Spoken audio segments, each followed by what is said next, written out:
Hey hello guys, எல்லாரும் எப்படி இருக்கீங்க? நல்லா இருப்பீங்கன்ட்டு நம்புகிறேன். இன்றைக்கான வீடியோவில் சாங் பேக் எபிசோட் 18 தான் வந்து பார்க்க போகிறோம். இதுக்கு முன்னாடி போட்ட எபிசோடெல்லாம் நீங்கள் பார்க்கல அப்படின்ற பட்சத்துக்கு ஒன்றுமே வந்து பிரச்சனை இல்லை.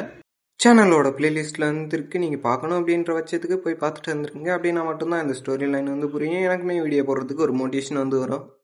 சரி, ஓகே, ரொம்ப பேசாமல் வாங்க வீடியோக்குள்ளே வந்து போகலாம். போன எபிசோட லாஸ்ட்டில் அந்த பச்சை சொக்காகாரம் வந்து கடுப்பாயிருப்பாங்களா. இந்த எபிசோடு அதில் இருந்து ஸ்டார்ட் ஆகாமல் ஒரு கொஞ்சம் நேரம் கழித்து வந்து ஸ்டார்ட் ஆகுது. எபிசோடோட ஸ்டார்டிங்கில் ஹீரோயினியோட செட்டை தான் வந்து காட்டுறாங்க. அந்த செட்டுக்குள்ளே அந்த தாத்தா வந்து உட்காந்துட்டு ஏதோ ஒன்றத்தை கேட்டிருக்க, திரும்ப சொல்கிறோம் அப்படின்ற மாதிரி வந்து கேட்குறாங்க. அதுக்கு அவனும் பயத்துலேயே வந்து நடுங்கிட்டு இருக்க, இப்போ நீ படிக்க போறியா இல்லையா அப்படின்ற மாதிரி அவரை சேரை பிடிச்சி அழுத்திக்கிட்டு இருக்கிறத பார்த்துட்டு அவன் பயத்துலேயே நீங்கள் என்னை வந்து கொன்னுருவீங்களா அப்படின்ற மாதிரி கேட்க, உன்னை கொல்ல மாட்டேன், அதுக்கு பதிலாக வேற ஒன்று பண்ணுறேன் அப்படின்ற மாதிரி சொல்லிட்டு இறங்க, அந்த 2 பேர் வாங்க அப்படின்ற மாதிரி கூப்பிட்டு அவனை வந்து கூப்பிட்டு போயிடுறாங்க. இது எல்லாத்தையும் யாரோ ஒருத்தன் வந்து பார்த்துட்ருக்க, அவனுமே ஹீரோயினியோட தாத்தா கிட்ட, தாத்தாவோ அப்பாவோ யாருன்னு தெரில, அவர்கிட்ட ஏதோ ஒன்றத்த சொல்ல, டேய் ரொம்ப தலைவலிக்குதுடா அப்படின்ற மாதிரி அவர் வந்து சொல்லிட்டு வந்து இருக்காரு. அந்த இடத்துல சீனை கட் பண்ணி ஹீரோயினி ஹம்மிங் பண்ணுறதா வந்து காட்டுறாங்க. ஹம்மிங் பண்ணிட்டு ஏதோ ஒரு விஷயத்த வந்து ஊசியை வச்சு பண்ணிட்டுருக்கு, தெரியாமல் அவங்களோட கையில் வந்து குத்திடுது. அவங்களுமே அதை வேஸ்ட் பண்ணக்கூடாது அப்படின்ட்டு வாயில் வச்சு சப்பிட்டுருக்க, மை லேடி அப்படின்ட்டு நானாவோட டீம் வர்ற, ஏன் நானா வரலையா அப்படின்ற மாதிரி ஹீரோயினி வந்து கேட்க, இல்லை அது இல்லை அப்படின்ற மாதிரி சொல்கிறாங்க. அப்புறம் என்ன அப்படின்ற மாதிரி ஹீரோயினிக்கு கேட்க, அதாவது உங்கள் அப்பா அப்படின்ற மாதிரி வந்து சொல்கிறாங்க. எங்கள் அப்பாவுக்கு என்னாச்சு அப்படின்ட்டு அவங்களும் ஷாக் ஆக, அந்த இடத்துல சீனை கட் பண்ணி சில குதிரைங்களெல்லாம் வந்து ஃபைட் பண்ணுற மாதிரி வந்து காட்டுறாங்க. அந்த குதிரையில் ஹீரோவை கொல்ல சொல்லி ஆர்டர் வந்துச்சுல, அவங்களுமே வந்து சண்டை போட்டிருக்க, அவனுமே பேச வந்து ஸ்டார்ட் பண்ணுறான். இதுக்கு மேலே நான் எதுக்காகவும் நிப்பாட்ட போகிறதில்ல, இந்த வாரம் முழுசாக முடிக்காமல் விட மாட்டேன் அப்படின்ற மாதிரி சொல்லிட்டு ஒரு பயங்கரமான ஃபோர்ஸில் ஹீரோ வந்து அட்டாக் பண்ணுறான். இந்த அட்டாக் ரொம்பவே பயங்கரமாக இருக்குது அப்படின்ட்டு ரொம்ப கஷ்டப்பட்டு ஹீரோ தடுத்துட்ருக்க, திடீர்னு என்ன நினச்சான்ட்டு தெரியல, ஒரு அட்டாக்கை வந்து பண்ணுறான். அதை அவன் ரொம்ப கஷ்டமெல்லாம் படலை, சிம்பிளாக வந்து தடுத்துட்டு வந்து இருக்கான்.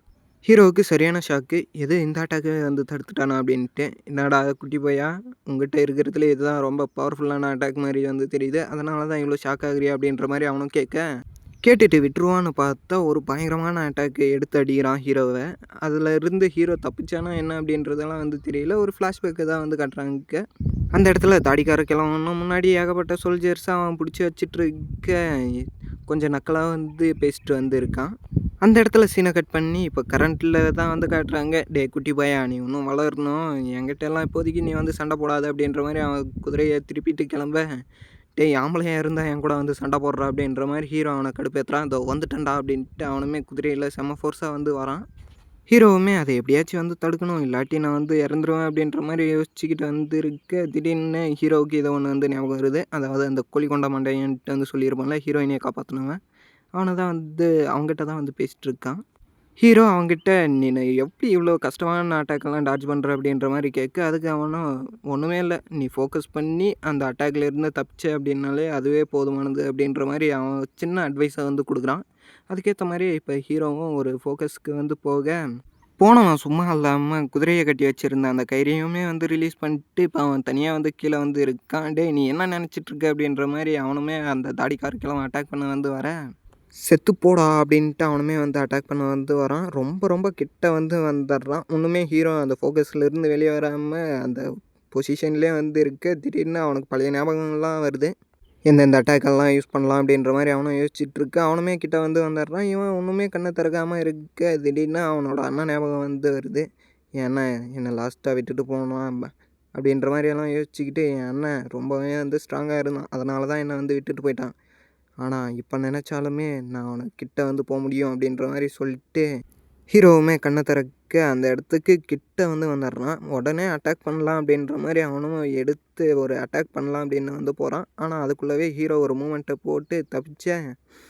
அதில் இருந்து தப்பிச்சவனும் சும்மா இல்லாமல் உடனே இன்னொரு மூமெண்ட்டை வந்து போடுறான். அதை அவன் பார்த்துட்டு சரியான ஷாக்கு, என்னத்துக்குடா இப்படி ஷாக் ஆகுறான்னு பார்த்தா, அவன் என்னடானா மின்னல் மாதிரி வந்து போகிறான். ஹீரோ தான் ஒரே ஒரு அட்டாக் முடிஞ்சு அந்த இடத்துல அவனுமே அவன் மட்டையாக அட்டாக் பண்ணவன் ஒரு மாசான ஃபோர்ஸில் வந்து நிற்க, அவனை பார்த்த குதிரை ஒரு பக்கம் அவன் ஒரு பக்கம் வந்து விழுந்துட்டு இருக்கான். பிளட் வாமிட்டுமே எடுத்துகிட்டு இருக்க, இந்த ரத்தம் இதை பார்த்து நான் ரொம்ப நாள் ஆயிடுச்சு, இதுதான் என்னோட கடைசி நாளாக அப்படின்ற மாதிரி அவனுமே மனசுக்குள்ளே வந்து யோசிச்சுட்டு வந்து இருக்கான். ஹீரோவை பார்த்துட்டு, இப்போ என்ன கொல்ல போறியா அப்படின்ற மாதிரி கேட்குறான். உன்னோட கடைசி ஆசை ஏதாச்சும் இருந்தால் சொல்கிறா அப்படின்ற மாதிரி ஹீரோ கேட்க, நான் வழி இல்லாமல் சாகணும் அப்படின்ற மாதிரி ஹீரோ கிட்ட வந்து கேட்குறான்.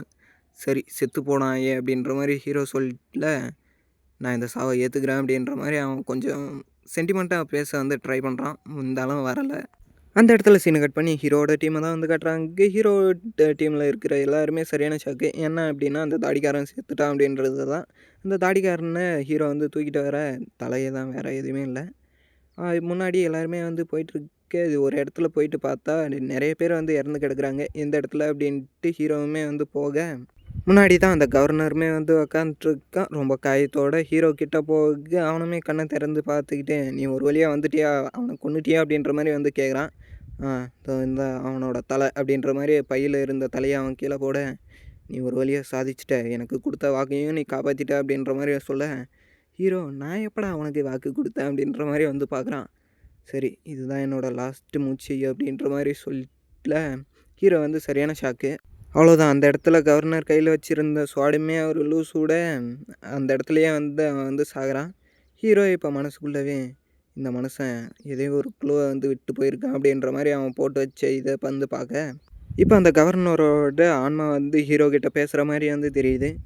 பிரதர் நீ எனக்கு பண்ணதுக்கு ரொம்ப நன்றி, அவனை பழி வாங்கினதுக்கு ரொம்ப நன்றி அப்படின்ற மாதிரி சொல்லிட்டு அந்த இடத்துல வந்து சாகிறான். இப்போ ஹீரோ வந்து அவனை மொத்தமாக வந்து சத்ததை பார்த்துட்டு கண்டிப்பாக இதுக்கான காரணத்தை நான் வந்து தேடுவேன், உன்னை கொன்னவனையும் நான் கொல்லுவேன் அப்படின்ற மாதிரி சொல்ல ஃபஸ்ட்டு அதுக்கு நீ உயிரோடு இருக்கணும்டா அப்படின்ட்டு பின்னாடி அந்த பச்சை சொக்காக்காரன் வந்து வரான்.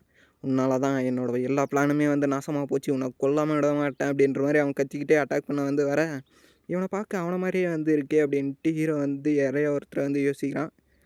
உன்னால தான்டா என்னோட எல்லா பிளானுமே நாசமாக போச்சு, செத்து போடா அப்படின்ற மாதிரி அட்டாக் பண்ண வந்து வரான். அவனுமே என்னோடய கையில் இப்போதைக்கு வெப்பன் வேறு இல்லை, இப்போ என்ன பண்ணுறது அப்படின்ற மாதிரி இருக்க பின்னாடி இருந்து ஃபயர் அப்படின்ட்டு ஒரு சவுண்டு.